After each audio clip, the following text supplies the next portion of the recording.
mismo.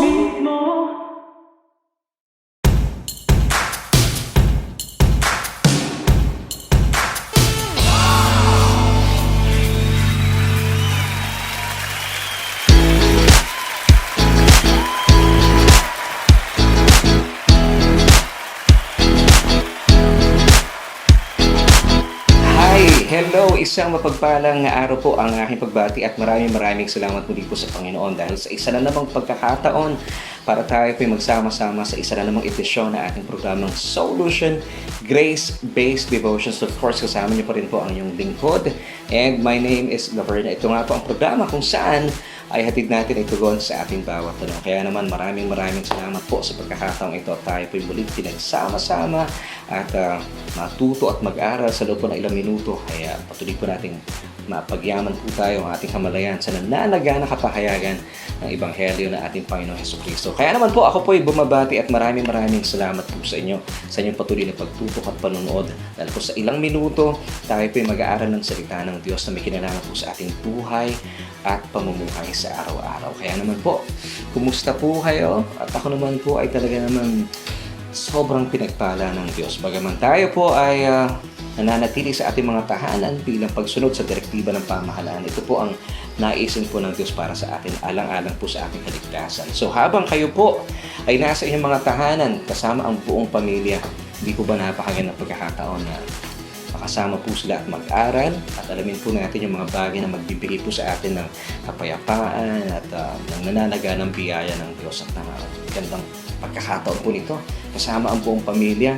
Imbes na tayo po ay binibigyan natin ng pagkakataon natin mga sarili-sarili para malugmok sa kalungkutan or takot at pangamba dahil po yung ating mga pinapanood, pinapakinggan or binabasa, pero mas pinili mo kaibigan ngayon na kayo po ay mag-aral ng salita ng Diyos. Of course, ito po ay hatid sa inyo ng ating programang Solution, Your Grace-Based Devotions with me, your host, Laverne. Ito nga po ang ating Bible Study Online. Kaya purihin ng Panginoon at kayo po ay aming kasama sa mga oras na ito. At binabati po natin ang ating mga kaibigan saan mang panig ng daigdig. Salamat sa Panginoon sa technology ng Facebook Live. Tayo po ay pinagsasama-sama, kaya naman po ang aming pagbati mula po dito yan sa aming studio, sa aming tahanan. Ay good morning, good afternoon, and good evening para po sa mga kababayan naman po natin. Isang mapagpalang gabi dahil tayo po napapanood every night, 7:30 at every Tuesdays, Wednesdays, and Thursdays.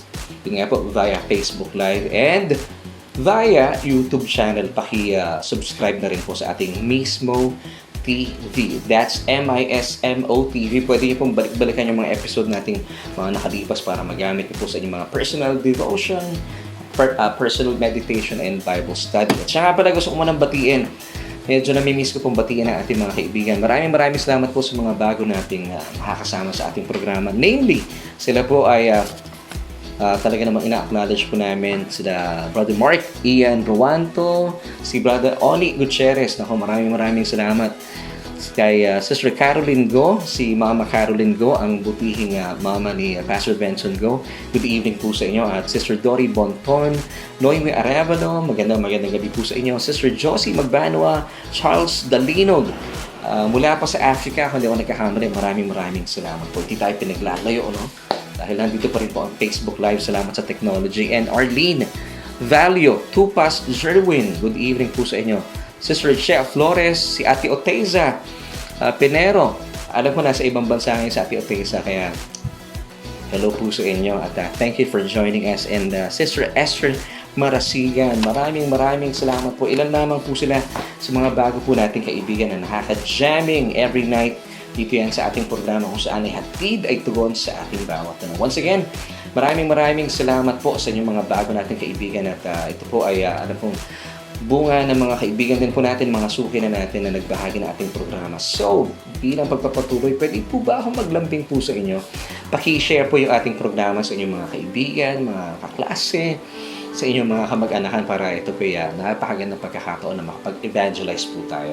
At malaman po nila kung gaano po silang mahal ng Diyos. Siyempre pa, ito po patuloy po nating pinagyayaman at pinag-uusapan dito yan sa ating Bible Study Online. At sa ating pong pagpapatuloy, narito po muna ang isang napakagandang paalaalang awitin po sa atin habang kayo po naghahanda na para sa ating Bible study maya-maya makalipas po na awiting ito. Siyempre pa, dito lang yan sa Solution, your grace-based devotions, of course, with me, your host, Lover King. Pag-ibig niya sa'yo'y ibinigay, pag-ibig niya sa'yo'y inialay, di matutularan ni numan kanyang kadakilaan.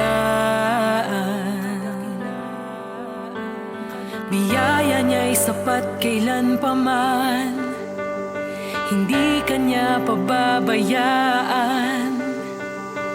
Yakap ka ng Diyos sa bisig niya, sa puso niya.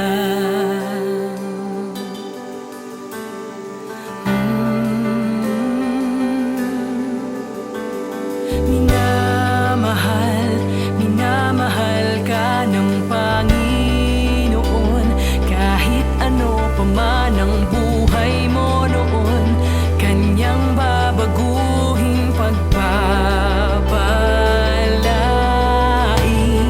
Minamahal, minamahal ka ng Panginoon, papasukin mo siya sa iyong puso, naghihintay siya sa iyo.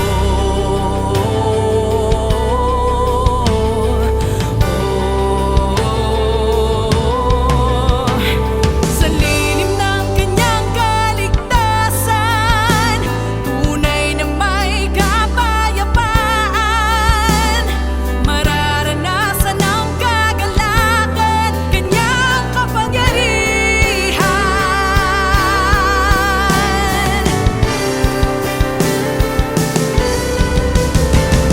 Minamahal, minamahal ka ng Panginoon, kahit ano pa man ang buhay mo noon, kanyang babaguhin pagpapalain. Minamahal, minamahal ka ng Panginoon, papasukin mo siya sa iyong puso, naghihintay siya sa iyo.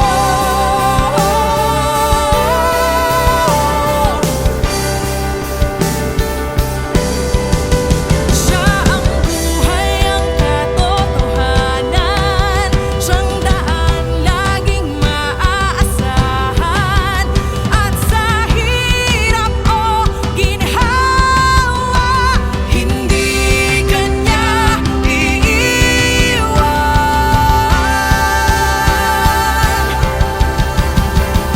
Minamahal, minamahal ka ng Panginoon. Minamahal, minamahal ka ng Panginoon. Minamahal, minamahal ka ng Panginoon, kahit ano pa man ang buhay mo noon, kanyang babaguhin pagpapalain. Minamahal, minamahal ka ng Panginoon, papasukin mo siya sa iyong puso, naghihintay siya sa iyo.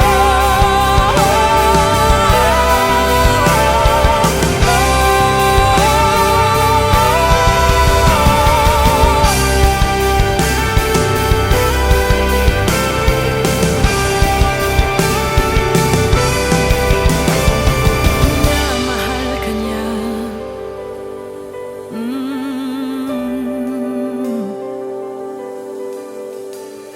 Minamahal ka niya.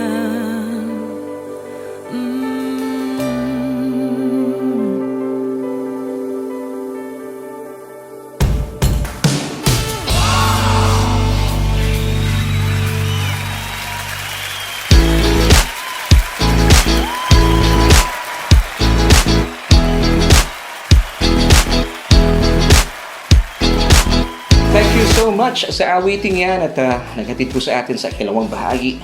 Dito yan sa ating programa kung saan ay hatid ay tugon sa ating bawat tanong. And this is Solution, your grace-based devotions, of course, with me, your host. Ako po inyong lingkod, makakasama kanina pa hanggang mamaya. So dalangin ko po ay samahan niyo po ang inyong kaibigan. And my name is Lapern. At salamat po sa inyong patuloy na pagtutok at panonood.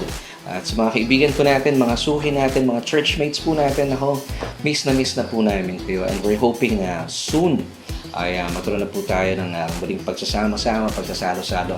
At bigyan na po ng pagkakataon ng mga churches na magbukas. Pero let's just wait and pray for that. Dahil alam po natin na bilang mga sunuring Pilipino ay tayo pa nagpapasailalim sa direktiba ng pamahalaan.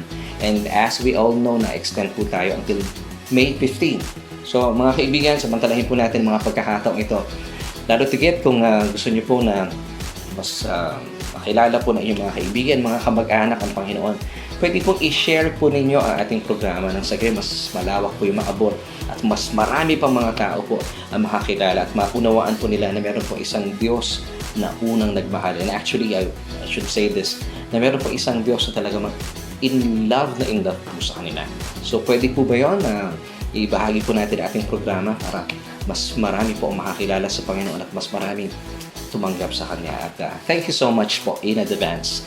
So, ngayon po ay muli isang mapagpalang araw po ang aming pagbati and thank you once again for joining us sa inyong patuloy na pagtutok at panonood. Sa mga nangungumusta po sa akin, thank you po. Ito po, mahaba ang buhok, hindi pa makapagpagupit. At alam ko, marami po sa atin talagang ganito rin po ang inyong mga nararanasan. Pero salamat sa Panginoon.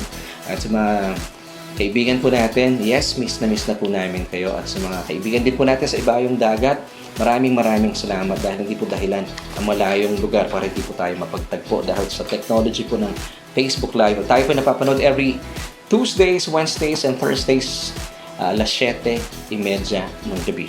At syempre pa, pwede nyo pong balik-balikan. Pwede nyo rin pong i-share yung ating YouTube channel o mag-subscribe, Mismo TV, MISMO TV, para po pwede nyo rin pong balikan yung mga nakalipas nating episode. And tonight, ang ganda po natin mga pag-uusapan. At alam ko pong ready na po kayo, kaya naman welcome po sa ating Bible Study Online, of course, at sa inyo na ating programang Solution.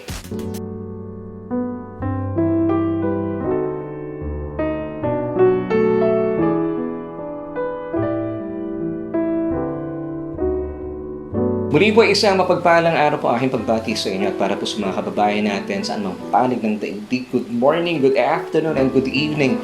Amin pong pagbati at syempre dito sa Mega Manila, isang mapagpala at magandang gabi po sa inyo dahil tayo pinapapanood every night, every Tuesdays, Wednesdays, and Thursdays. At ngayon po, ikatlong bahagi na po ng ating mga pag-uusapan. Of course, may kinalaman po rin po sa topic na forgiveness. At narito po, sa ikatlong araw ay pag-uusapan natin na pagyaman po tayo. Ano ba talaga ang kagandahan po na maunawaan po natin ang dakilang pagmamahal na may kinalaman sa kapatawaran ng Diyos sa ating mga buhay at pamumuhay sa araw-araw. So ang topic po natin for tonight, ang ganda po ng episode natin, Forgiven much, loves much. Sabihin nyo nga po, forgiven much, loves much. So ito po yung ating episode for tonight. So, as we move on po sa ating mga pag-uusapan bago tayo tumungo dito sa ating topic for tonight, konting review po sa mga nakalipas nating episode. Nung Tuesday, pinag-usapan po natin yung effortless forgiveness. And I thank my wife. Siya po nagbigay ng title mo. Sabi ko, actually, halos lahat naman ng mga titles natin, si Ate Jo ang nagbibigay at yung aking bunsong anak. Talagang dito po sa amin, kumikilos lahat yung aking panganay, si Kuya Agos, siya po yung ating technical director. And I thank God dahil bawat isa po sa aming pamilya ay talaga naman pong ginagamit po ng Panginoon para po sa ating ministeryo. And nag-i-enjoy po kami sa ministeryo namin. So, ang ating pong topic last Tuesday ay effortless forgiveness. Pag pinag-uusapan po ang forgiveness, may kinalaman po na ito sa dakilang pagmamahal ng Diyos. Kasi pangkaraniwan, kapag sinasabi natin sa mga tao, alam mo, mahal na mahal ka ng Diyos. Pero hindi po nila maunawaan dahil masyadong general po yung prinsipyo at ang kaisipan. Pero pag sinabi po natin, pag hinimay-himay po natin, ano ibig sabihin ng dakilang pagmamahal ng Diyos sa atin? Of course, ang dakilang pagmamahal sa iyo ng Diyos na Kanya po ibinigay niya Kanyang bugtong na anak, isinilang upang magdusa at mamatay alang-alang sa ating mga kasalanan. So, ibinigay po niya sa atin ang Kanyang bugtong na anak, magdusa para hindi po tayo magdusa. Magsakripisyo para hindi tayo magsakripisyo at mamatay para po sa kabayaran sa ating mga kasalanan. Because sabi ng Romans 6:23, for the wages of sin is death. Ang kabayaran po ng ating mga kasalanan ay kamatayan. But praise God, hindi po hinayaan ng Diyos na ikaw ay mamatay. Hindi po hinayaan ng Diyos na ako ay mamatay. Meron pong namatay alang-alang po sa atin. At siya po ang nagbayad ng lahat ng ating mga kasalanan. At yun po ang ating Panginoong Hesukristo. Dahil sa kanyang mga tinapos na gawa sa krus ng Kalbaryo, naunawaan po natin, ang dakilang pagmamahal pala, ibig sabihin ay yung dakilang kapatawaran na nakamit po natin sa Panginoong Hesukristo mula po sa kanyang kamatayan. Ngayon, dahil din po sa kanyang kamatayan, ito pang good news. Hindi lamang po pinatawad ang ating mga kasalanan, bagkus ay kinaligtaan pa po niya. Remember, yung main clause of the New Covenant, Hebrews 8 verse 12. Gawin po natin personal yung verse na ito. For I will be merciful to your unrighteousness, sabi po ng Diyos, and your sins and lawless deeds or iniquities, sabi ng Diyos, I will remember no more. So the good news is, hindi lamang po pinatawad ang lahat ng ating mga kasalanan. At sinabi natin lahat, past, present, and future sins. Because hindi lamang po pinatawad, kinalimutan pa ng Diyos. Kasi sabi niya, I will remember no more. Ano po iyon? Yung iyong sins and lawless deeds. Wow! This is good news, mga kapatid. At dahil po dun sa krus ng Kalbaryo, sa kanyang kamatayan, meron pang ginawa po ang Diyos sa pamagitan po ng ating Panginoon Hesukristo. Pinawalang bisa na po niya at pinawalang saysay na niya yung lumang kasunduan or the Old Covenant. Dahil po yung lumang kasunduan, ito po ay kasunduan sa pagitan ng Diyos at ng tao. Kung saan kailangan mong patunayan ng iyong obedience, or I should say, perfect obedience and perfect performance sa pagsunod sa Diyos para meron po itong gantimpala. Kung ikaw ay makasusunod, pagpapalain, at kung ikaw hindi makasusunod, may kasamang sumpa. And sa ating pag-uusapan sa konteksto po na ating mga pagtalakay concerning forgiveness, kapag kayo po ay sa ilalim po ng lumang kasunduan, kapag ikaw ay hindi nakapagpatawad sa kapwa mo, hindi ka papatawarin. Pero kapag ikaw ay nakapagpatawad, dun po babase ng Diyos ang kanyang kapatawaran sa iyong paggawad ng kapatawaran sa nagkasala sa iyo. Matthew chapter 6 verses 14 and 15. Ito po yung pinawalang bisa na po ng Diyos pamagitan ng kamatayan na ating Panginoong Hesukristo. Basahin ko po muna sa inyo bilang pagre-review. For if you forgive men their trespasses, your heavenly Father will also forgive you. But, verse 15, ito po yung hindi kagandahang balita. But if you do not forgive men the trespasses, neither will your Father forgive your trespasses. Diba? Hindi po ito kagandahang balita dahil nakaangkas po sa inyo ang kapatawaran mula sa Diyos base po sa inyong igagawad na kapatawaran sa inyong kapwa. So, in other words, kung kayo po ay magpapatawad sa inyong kapwa, papatawarin ka ng Diyos, sabi ng verse 14 ng Matthew chapter 16. But, ito po ang hindi kagandahang balita. Kung hindi ka magpapatawad, hindi ka rin papatawarin ng Diyos. Ngayon, pag pinag-uusapan po ang forgiveness, usually as mga churches, ito po ang binibigay sa ating talata. Of course, you have to know this verse para maintindihan po natin yung lumang kasunduan, para ma-appreciate po natin yung bagong kasunduan. Ito po ay nasa ilalim po ng lumang kasunduan or Old Covenant because Jesus then was operating under the Old Covenant. Unti-unti pa lang po niya pinapakilala ang biyaya. So dito po naunawaan natin. Ang hirap nito, no? Kaya sinasabi ng maraming tao, ang hirap magpatawad. Hindi naman siya nagsusorry. Kasi po, ang lagi po natin napapakinggan yung Matthew 6 verses 14 and 15. Now, narito po ang talatang ito para po ma-appreciate po natin yung New Covenant. Yan, sabi po ng New Covenant, dahil po sa New Covenant, ito po ay naisa katuparan sa kamatayan ng ating Panginoong Hesukristo. Ibig sabihin, sa kamatayan po ng ating Panginoong Hesukristo na pawalang saysay na po, wala na pong bisa yung Old Covenant, yung lumang kasunduan. According to Hebrews 8 verse 13. Ito po itinuturing na outdated, ano po bang terms doon? Obsolete. So, ibig sabihin, hindi na po kagamit-gamit. So, meron na po tayong bagong kasunduan. Kapag naintindihan niyo po ito, sa kamatayan na ating Panginoon Hesukristo, wala na yung Old Covenant, pinatawad ka pa, at kinalimutan pa ang lahat ng iyong mga kasalanan. That's why the New Covenant, through the finished work of Christ on the cross, it's called the Gospel or the Good News. So, sa Good News, wala pong bad news. Muli po, what is the main clause of this New Covenant of Grace? Sabi ng Diyos, sabi po ng talata in Hebrews 8 verse 12, let's make this personal. For I will be merciful to your unrighteousness. Wow, parang panalo ka na. And then, sabi pa ng Diyos, and your sins and your lawless deeds or iniquities, I will remember no more. So, hindi lamang po pinatawad ng iyong mga kasalanan, kinalimutan pa. Why? Because of the cross. So the more po na nauunawaan mo mga katotohanan ito, na ako pala ipinatawad ng Diyos sa lahat ng aking mga kasalanan. Kaya naman pala, mas madali na magpatawad sa iyo. So under the new covenant, nakaangkas na po ang kapatawaran ay gagawad sa iyo ng Diyos sa balikat po ng ating Panginoon Jesucristo. And Jesus perfectly performed everything sa krus. Pinagbayaran niya po lahat ng ating mga kasalanan. And that's why, knowing and being established in this truth, kapag alam mong you are totally and completely forgiven, hindi po mahirap magpatawad sa mga tao kahit po hindi sila nagsusorry sa iyo. Hindi na po na ma-magnify. Alam mo kung bakit? Nakatuon ang yung mga mata sa yaman na kapatawaran na ililagak sa iyo ng Diyos. Basahin po natin. This is forgiveness under the new covenant. It's found in Ephesians chapter 4, verse 32. And be kind to one another. Paano yun? And tender-hearted, forgiving one another. Ito po yung sagot. Just as, or even as God in Christ forgave you. So the more po na naintindihan natin at naitatag po tayo sa katotohanan ito, pinatawad na pala ako ng Panginoon mula sa lahat ng aking mga kasalanan. Take note that the word is forgave. It's in past tense. So kapag naintindihan mo ang katotohanan ito, effortless na po yung forgiveness. Napapatawad mo na sila. Kahit po hindi sila humingi ng sorry sa'yo. Wala na po yung mata mo sa kanila.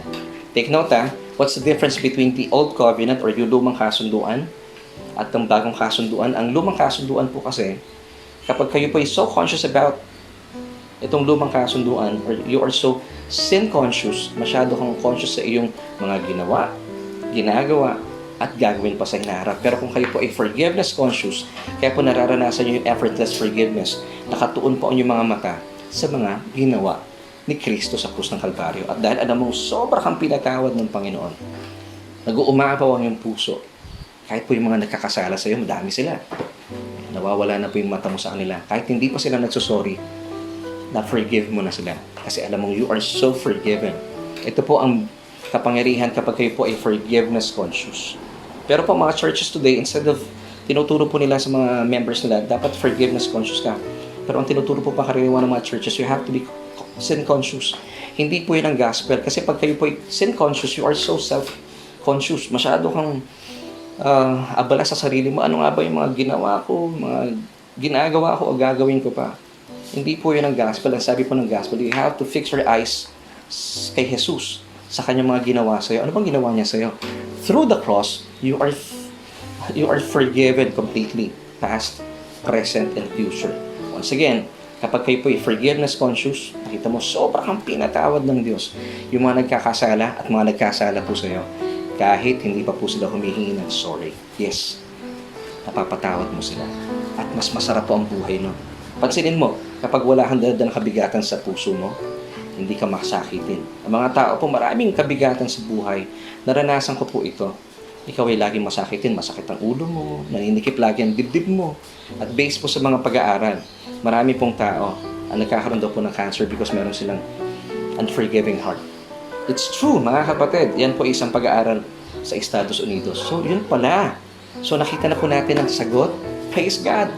Dahil po sa mga tinapos po rin nagawa na ating Panginoon sa krus ng Kalbaryo. So, you have to be forgiveness conscious instead of being sin conscious. Wow. Yun po yung ating episode for the past 2 days.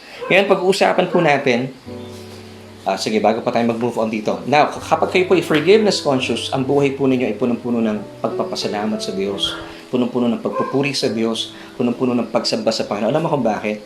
Kasi pagising mo pa lang sa umaga, nakikita mo, Panginoon, ang gaang-gaang ng puso ko ngayon. Dati, pagising mo lang sa umaga, yung mukha mo talaga namang hindi mo maintindihan, nakasimangot ka na. Pero ngayon, hindi mo na mamalayan, wala naman nakakatawa, nakasmile ka. Ganun po kami sa bahay. To be honest, hindi kami perfect na family, pero pagkakataon po sa buhay namin, bakit kami may smile? Kasi forgiveness conscious po tayo. Praise God, alam niyo po yung namamagnify sa buhay mo na pinatawad ako ng Panginoon. Kaya may epekto rin po ito sa inyong katawan. Kaya po kayo ngayon ay malusog, nakasmile.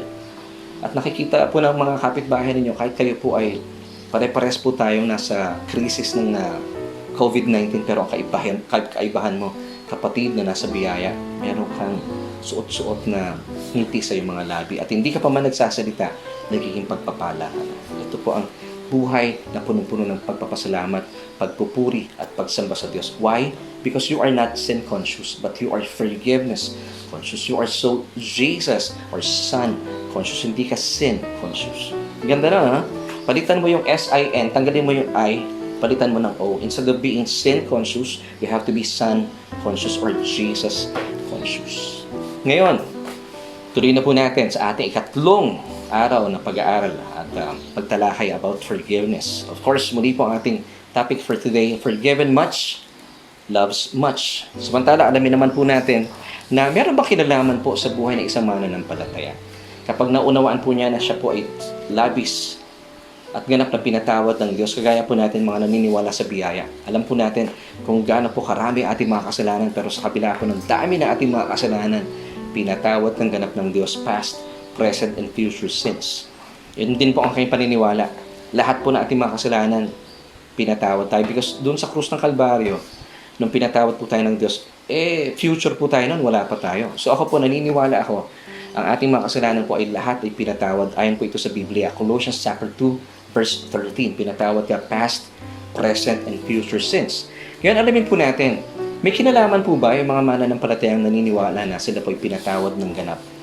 Kumpara po sa mga mananampalatayang hindi po sila naniniwala na pinatawad silang ganap. Kasi may mga kapatid po tayo na naniniwala lamang po sila na pinatawad sila mula sa kanilang kasalanan, yung past sins, mula sa kanilang kapanganakan until nung time na sila po ay nakakilala sa Panginoon. Ito lamang daw po yung kapatawaran na ilagak sa kanila ng Diyos sa pamamagitan ni Jesus. And then yung present katayuan until sa future, yung mga kasalanan po na magagawa at gagawin pa lang, ito po ay base sa iyong confession gamit ang 1 John 1:9. So sila po hindi ganap na naniniwala. Marami pong mga mananampalataya at marami rin pong mga churches today. Ito lamang pong paniniwala. Now, alamin po natin sa ating episode tonight, meron po ba itong kinalaman sa kanyang pakikipagrelasyon sa Diyos, sa kanyang pagmamahal sa ating Panginoong Hesukristo? Alamin po natin. Ito yung topic natin for today.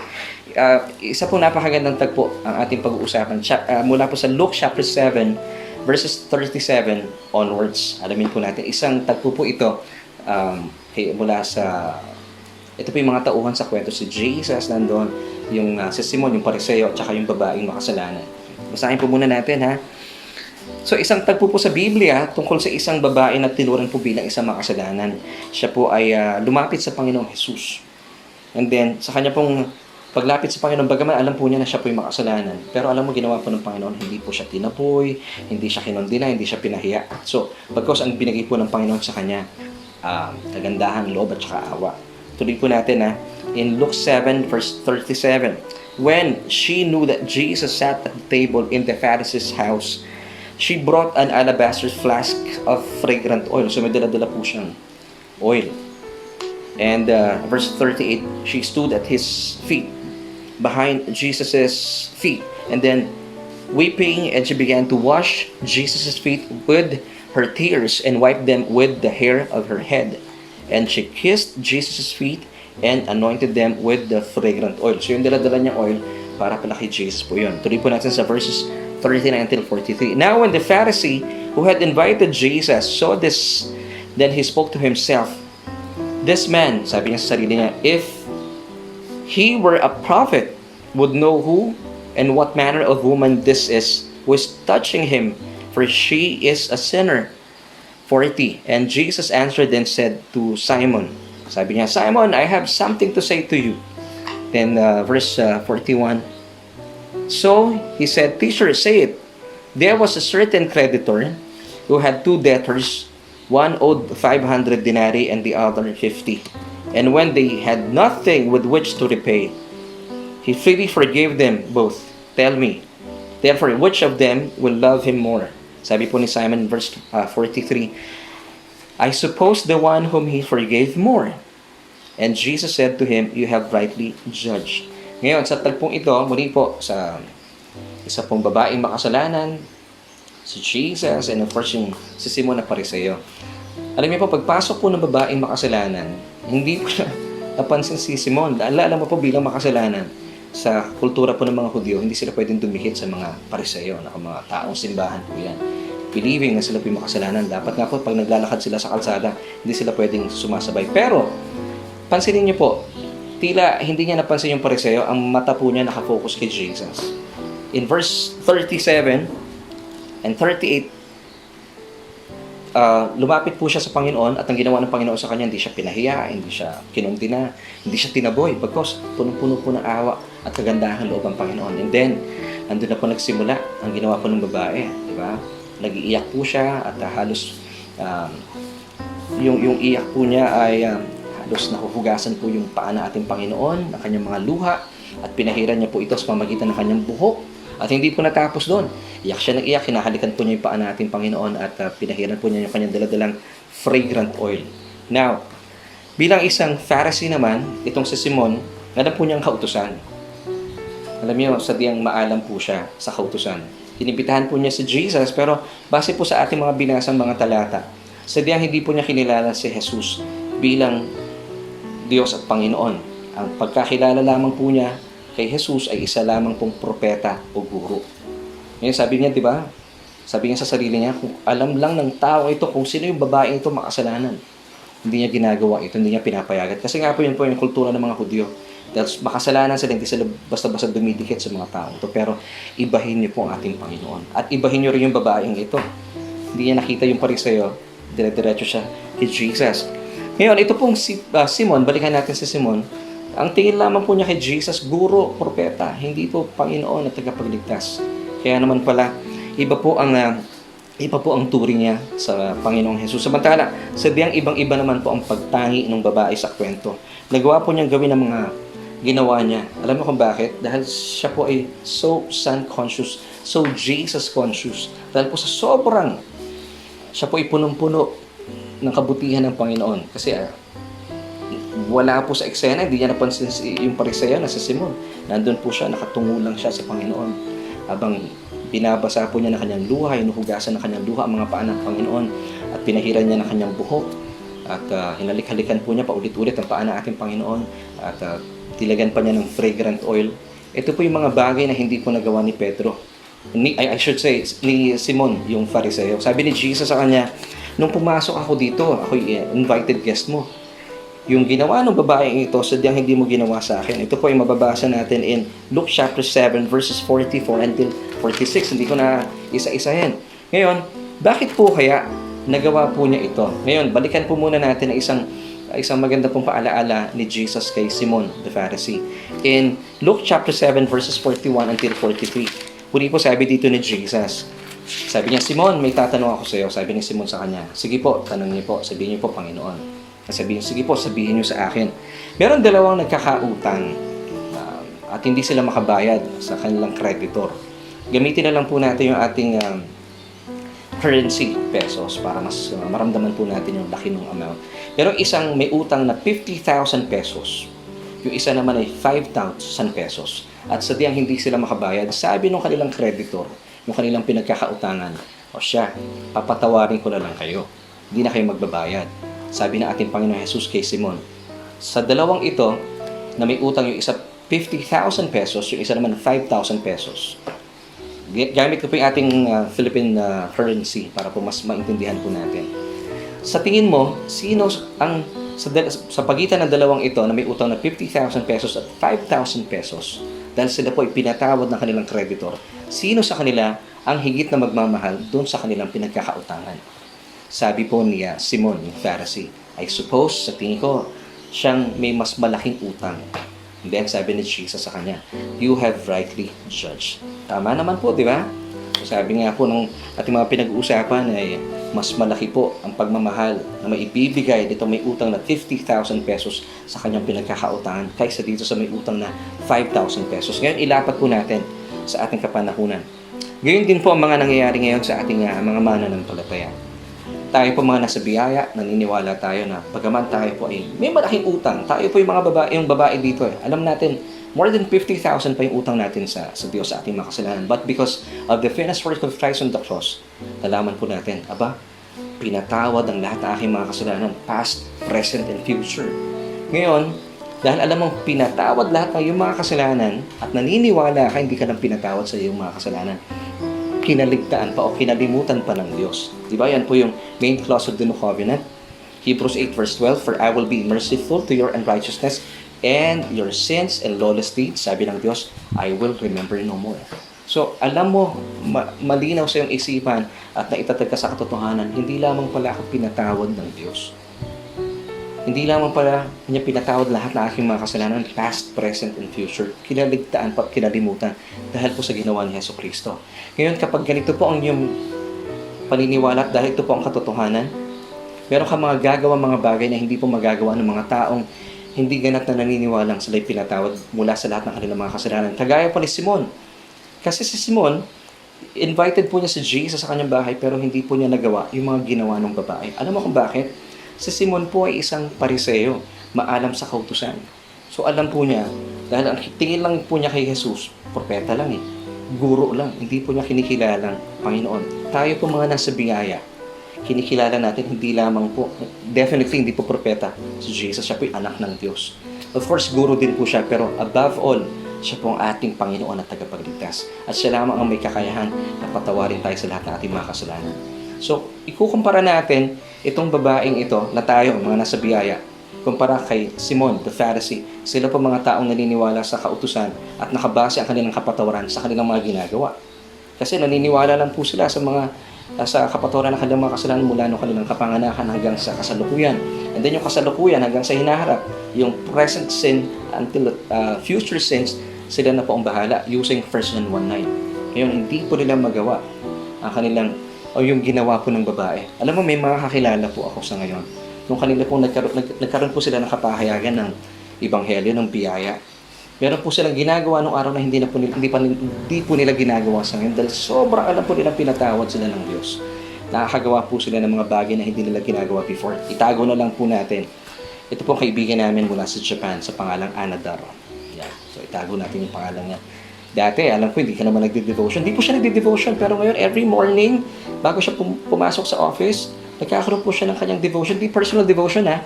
Nagpe-Facebook Live din po siya. And I praise God for her life. Alam niyo kung bakit? Dahil nauunawaan po niya ang mga tinapos na gawa ng ating Panginoong Hesukristo. Hindi niya mapigilan na ibahagi po ito. Hindi lang po sa kanyang mga kababayang Pilipino, pag po sa mga kasama po niya doon ng mga Japanese, dahil marunong po siya ng kanilang lengguwahe. And I praise God, kapatid, kung sino ka man, alam po, tago po natin sa pangalang Anadaro. Kung kayo po ay nakakapanood, Facebook Live every day, hindi ako nagkakamali. Alam ko, hindi mo ginagawa before yan, pero ngayon ginagawa mo na, alam mo kung bakit. Kasi natagpuan mo ang sarili mo. Sobrang nagmamahal sa isang Diyos sa una nagmahal sa'yo, dahil alam mo, pinatawad ka ng Diyos sa pamagitan ni Kristo mula sa lahat ng iyong mga kasalanan. Marami pa po tayong mga kaibigan.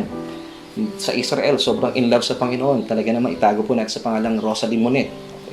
Or dito po sa Pilipinas, meron din akong kaibigan. Sobra pong in love sa Word. Nag-aaral lagi ng salita ng Diyos. Itago po natin sa pangalang Michelle. Ilan na po yan sa mga kaibigan natin. Ako sobra, marami po sila. Hindi po natin sila pinilit, pero sadyang umaapaw. Kagaya po ng babae, nagawa po niya yung mga bagay na hindi po ginawa ni Simon Pedro na nasa ilalim ng kautusan. Bakit? Dahil sabi po ng Luke chapter 7 verse 47, "Therefore, I say to you," sabi ni Jesus, kausap niya dito si Simon the Pharisee, "her sins which are many are forgiven, for she loved much, but to whom little is forgiven, the same loves little."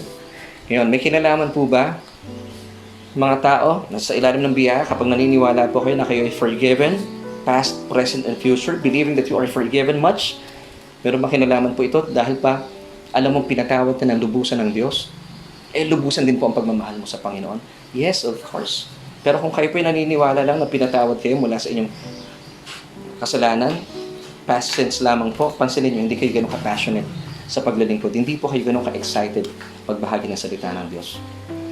Sa totoo lang po, pinatawad lahat ng ating mga kasalanan, pero kailangan po natin magpalit ng ating kaisipan. So last verse 49, ito po yung ating solution. Luke chapter 7 verse 47. "Therefore I say to you, her sins which are many are forgiven, for she loved much. But to whom little is forgiven, the same loves little." See? Kapag kayo po naniniwala kayo that you are forgiven much, you will love God much. Kaya pala magagawa mo yung mga bagay na hindi mo nagagawa before. Pero kapag naniniwala lamang po kayo na pinatawad lamang po ang inyong mga kasalanan, past sins, Kaya pala hindi po kayo excited magbahagi ng salita ng Diyos. Kaya pala hindi kayo ganun ka-passionate. Kaya pala hindi kayo masyado lumalapit sa Diyos because natatakot kayo. Pero kapag naunawaan po ninyo ang katotohanan, hindi po galit sa inyo ang Diyos at lahat ng iyong mga kasalanan ay hindi lamang po niya pinatawad. Take note because ay kinalimutan pa po because of what Jesus did on the cross. So ito po yung ating solution as we end for tonight. Kapag alam mo, pinatawad na ng Diyos ang marami mong kasalanan, kagaya po tayo, alam natin, nag-uumapaw ang biyaya ng Diyos bagaman napakarami na ating mga kasalanan. Di ba sabi po ng Biblia, for sin increased, grace did much more abound. So the more po na alam natin na pinatawad po tayo sa lahat ng ating mga kasalanan, past, present, and future sins, sadyang hindi mo may iwasan magmahal sa isang Diyos na unang nagmahal sa iyo. Nagagawa mo yung mga bagay na hindi mo ginagawa before. Ang iyong paglilingkod ay nag-uumapaw sa pagpupuri at pagpapasalamat at pagsamba. Bakit? Dahil alam mong ikaw ay sadyang pinatawad ng lubos ng ating Panginoon sa pamagitan po ng ating Panginoon Jesucristo. So kaibigan, forgiven much, loves much. So dapat po magkaroon tayo ng pagbabago ng isipan. Ito po ang tunay. Ito pong ebanghelyo. Ang ebanghelyo, ibig sabihin dahil sa tinapos na gawa ng ating Panginoon Jesus sa krus ng Kalbaryo, lahat ng iyong mga kasalanan ay sadyang pinawi na, pinatawad na, at kinalimutan na po ng Panginoon doon sa krus. Amen. Maraming salamat po kaibigan at sa inyong panunood at pakikinig at dalangin ko po na nagbigay po ito sa atin ng pagbubukas ng isipan sa mga katotohanan ugnay sa mga tinapos na gawa ng ating Panginoong Jesus doon sa krus. Thank you for joining me dito yan sa ating Bible study online. Of course, atid sa inyo na ating programang Solution.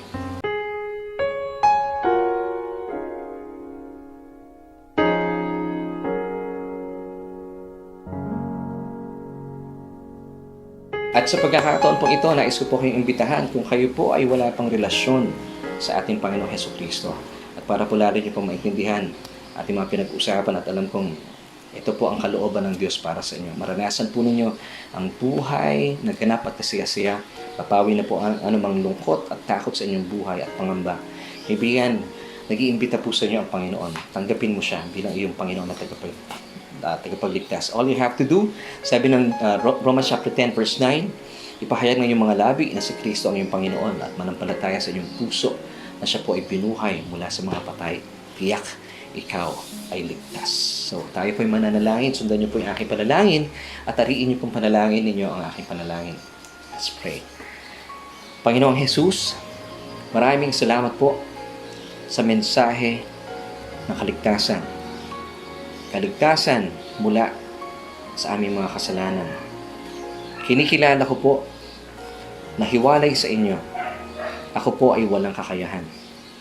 At kinikilala ko rin po na ako ay isang makasalanan, nangangailangan ng isang tagapagligtas. Kaya naman, maraming salamat sa iyo, Panginoon. Dahil sa krus, pinatawad mo na ang lahat ng aking mga kasalanan. Past, present, and future. Salamat, Panginoon, dahil lubos at ganap ang iyong mga tinapos doon sa krus. Simula ngayon, ikaw na ang aking Panginoon at tagapagligtas ng aking buhay. Salamat din po dahil nakamit ko na ang buhay na walang hanggan at sadyang nakasulat na ang aking pangalan sa aklat ng buhay. Amen. Sa pagkakataon pong ito, ako na lang po mananalangin. Aming Diyos at Ama makapangyarihan sa lahat. Maraming salamat po sa pagkakataon ito. Sa aming kapatid, alam niyo po ang kanyang puso. Alam mo, Panginoon, ang kanyang mga saloobin. Siyang tumanggap po sa inyo bilang kanyang Panginoon at tagapagligtas. Banal na Espiritu, salamat po sa iyong patuloy na paggabay. At dalangin ko po sa kapatid na ito. At ganyan din, Panginoon, sa aming mga kapatiran na nanonood na aming programa. Magkaroon po kami, Panginoon, ng patuloy na pagkagutom at kauhawan sa aming kaluluwa. Ang sa gayong patuloy po, pagnanasa na naroon, Panginoon, na kami po ay matuto at mapagyaman mula po sa napakasaganang kapahayagan ng Ebanghelyo. Salamat, Panginoon. Salamat o aming Diyos. Salamat, Banal na Espiritu, sa patuloy mong pagbibigay sa amin ng kaunawaan, sa yaman, na kapahayagan po ng iyong biyaya. Salamat sa iyo. Ito po ang aming samot panalangin at pagpupuri at pagpapasalamat sa matamis na pangalan ng aming Panginoong Jesus. Amen.